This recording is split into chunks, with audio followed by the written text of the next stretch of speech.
Hello students, welcome back. Today we are going to study the second lesson from English practice book, class 7 DAV board. The name of the lesson is The Sentence. Before we begin, let us understand the definition of sentence. What is a sentence? In layman's term, a group of words which make complete sense is a sentence. Look at the following sentences. I am a teacher. Who are you? What an interesting topic it is. What do you observe in the above sentences?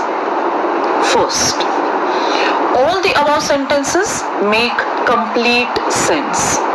Second, a sentence begins with a capital letter and ends with a full stop, a question mark or an exclamation mark.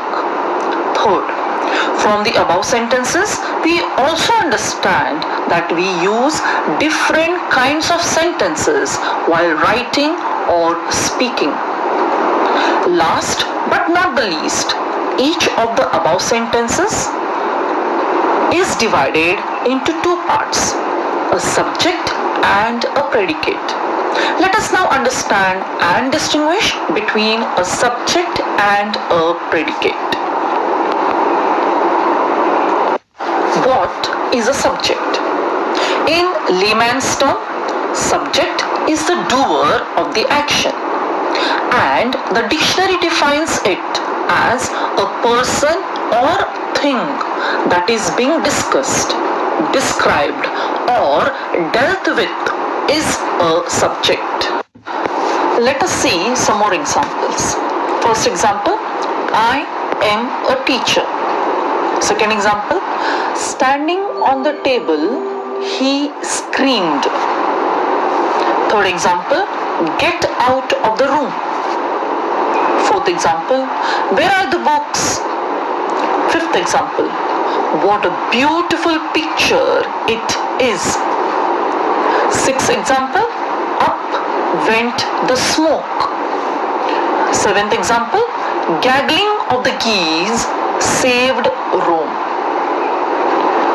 Do you see that all the above sentences make complete sense? What do you also observe in the above sentences? A sentence doesn't necessarily begin with a subject. It can be placed anywhere in a sentence. Let us pick out the subject from the above examples. Can you guess them? Well, all the words that are highlighted and underlined are subjects. Let me clarify it further. What is the first sentence? I am a teacher. In this sentence, it is very easy to identify the subject as it is placed in the beginning of the sentence. Now let us see the second one. The second sentence is standing on the table, he screamed. Let us interchange the sentence like this. He screamed standing on the table. Are you getting it? Now what do we observe? What is the subject here? The subject here is he. Though he is mentioned afterwards, still he is the subject. Let us see the third sentence. Can you see a subject written in the sentence? No. Then you may be wondering, where did I get you as a subject when it is not written? In imperative sentences, which we shall be learning it after this, subject is not written, but it is implied. What does implied mean? Though the subject is not mentioned, it is clearly understood. Let us see a simple example.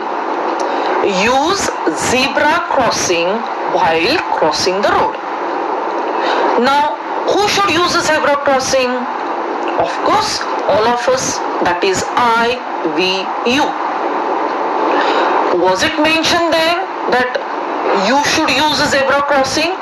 No, but still we understood that these instructions were meant for us. I hope you have no doubt now. Let us look at the sixth sentence. What is the sixth sentence? Up went the smoke. The way we interchange the second sentence, we will interchange this sentence as well. So what will be the sentence? The smoke went up. So what is the subject here? The smoke. I hope you are getting it now. Let us look at the last sentence. The last sentence is a proverb. And you may wonder, why should Rome be not a subject? The reason is, when we ask the question, who or what saved Rome, we get the answer as gaggling of the geese. Are you getting it? Now I'll tell you the secret how to identify the subject.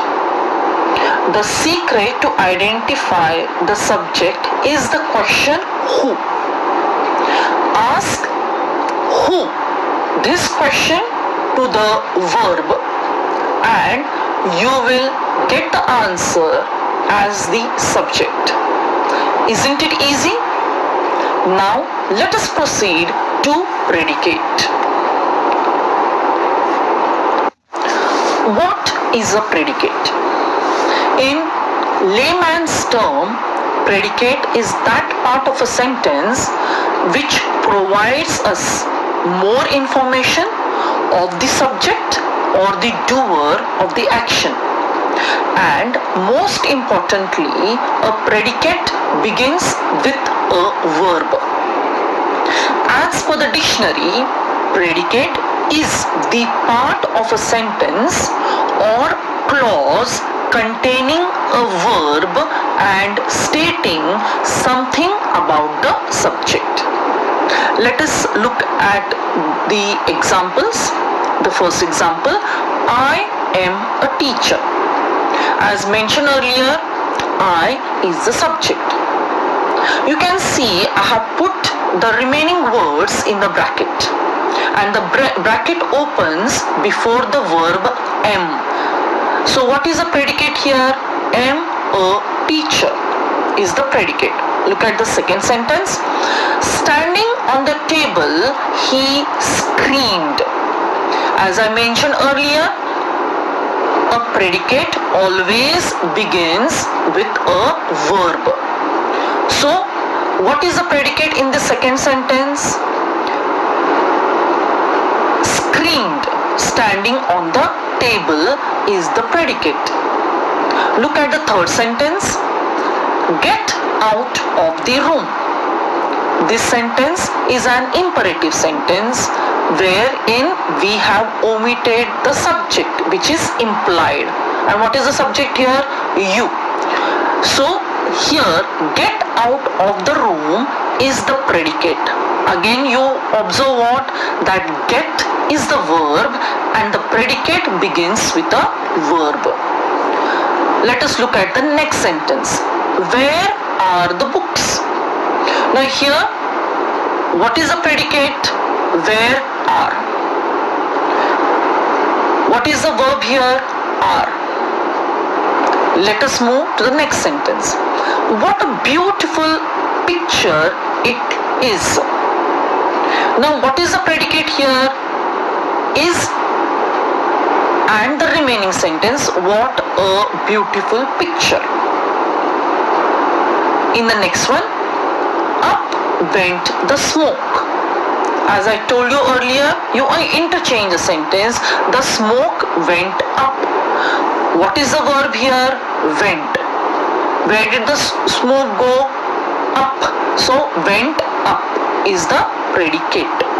In the last one, gagging of the geese saved Rome. What is the predicate here? Saved Rome. Why? Because the predicate begins with the verb saved. So the words in the brackets are predicates. And if you observe, the words underlined are verbs and all the predicates have a verb.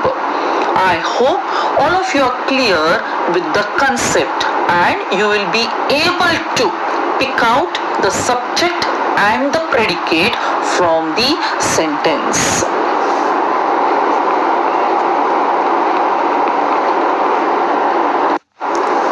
Let us now summarize whatever we have learned till now in this topic before we proceed to understand the kinds of sentences. The first point, a group of words which makes complete sense is a sentence. Second point, a sentence begins with a capital letter and ends with either a full stop, a question mark or an exclamation mark. Third one, a sentence is divided into two parts, subject and predicate.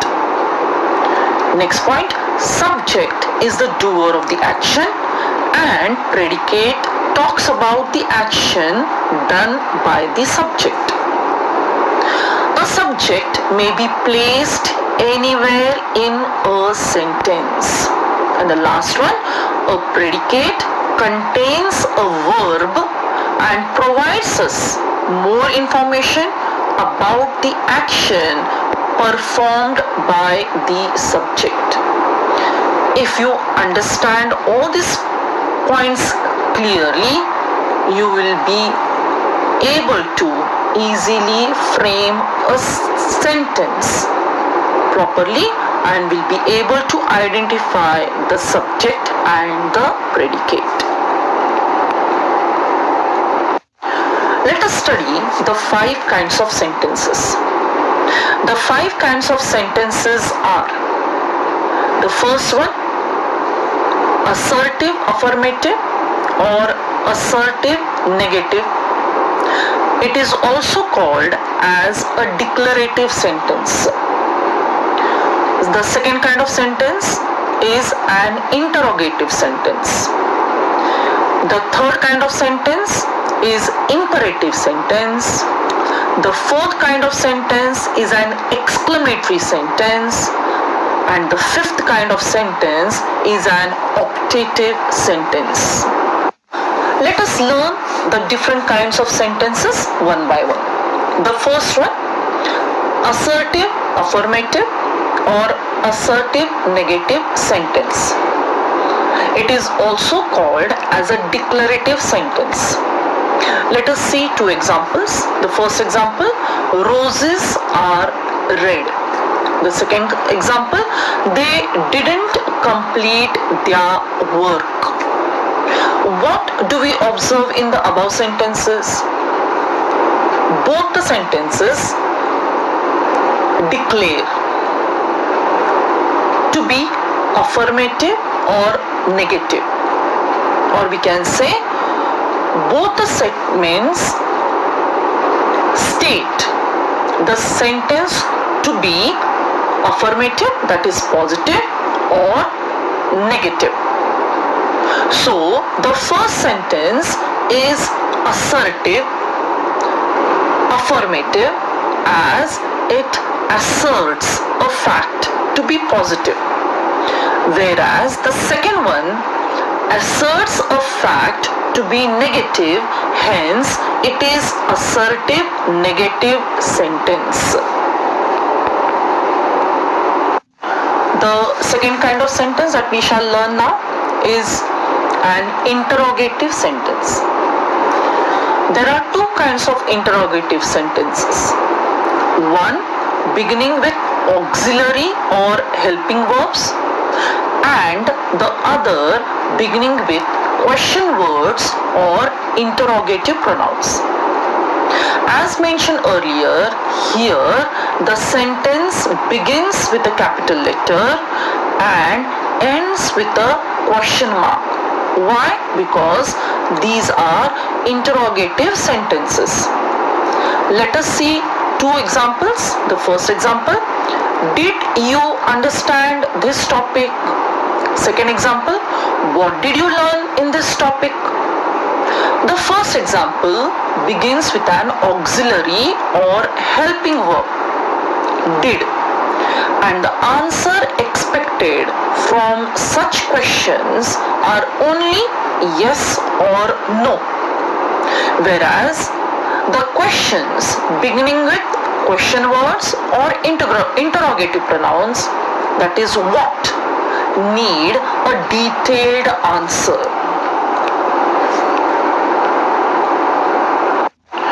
Let us move ahead to the third kind of sentence, imperative sentence. The imperative sentences are basically advices, suggestions, requests, orders, commands, proposals, threats, instructions, etc. The subject used here is implied. I have already explained the meaning of the word implied. Implied means though it is not mentioned, it is clearly understood. Let us see some examples. First one, practice this topic once again. Complete the given work. Don't misuse the technology. Get out of the class. Add 1 tablespoon of oil to the pan. What do you observe in the above examples? We observe that subject, though not mentioned, is implied, that is clearly understood. Let us see how. Practice this topic once again. Who should practice this topic once again? You. So you is the subject. Practice this topic once again is the predicate. What do we observe? Practice is a verb. Second example, complete the given work. Who should complete the given work? You. Third example, don't misuse the technology. Who should not misuse the technology? Us. Fourth example, get out of the class. Who should get out of the class? The person who is misbehaving. That is you, she, he, or whosoever. Last one, add 1 tablespoon of oil to the pan. Who should add oil to the pan? Of course, the person who is cooking. I hope you are now very much clear as to how to identify the subject and the predicate, and also that imperative sentences does not have subject mentioned, it is implied. Let us now study the fourth kind of sentence, that is exclamatory sentence. Exclamatory sentences express sudden emotions or feelings. It has two types. One beginning with interjectional phrase and the other beginning with WH words. Let us see 2 examples of each. First one, hurrah! We have won the game. Oh, it is a great loss. Here in the above sentence, hurrah and oh are interjectional phrases and they express the feeling of joy or happiness, and in the second one it expresses the feeling of sadness or grief.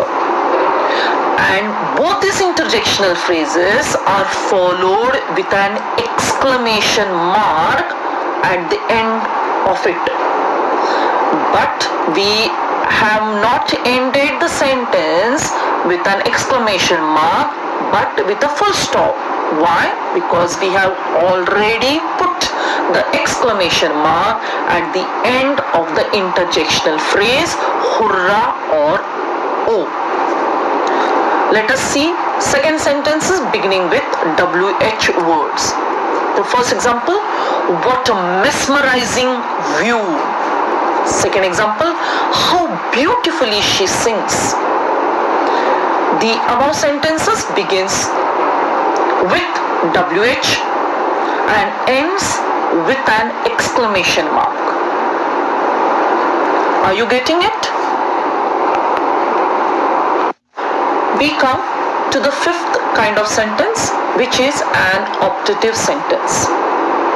This sentence expresses a prayer or a wish and ends with an exclamation mark.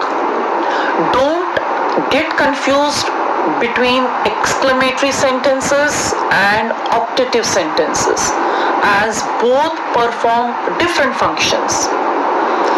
Exclamatory sentences expresses a sudden feeling, whereas optative sentences are prayers or wishes.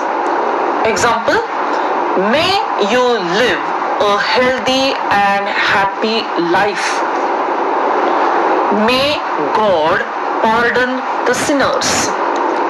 What did you observe? The sentence begins with a capital letter and ends with an exclamation mark. But here the exclamation mark is put because in this type of sentences, what are we doing? It expresses a prayer or a wish. With this we conclude the chapter sentences and I hope you have understood it.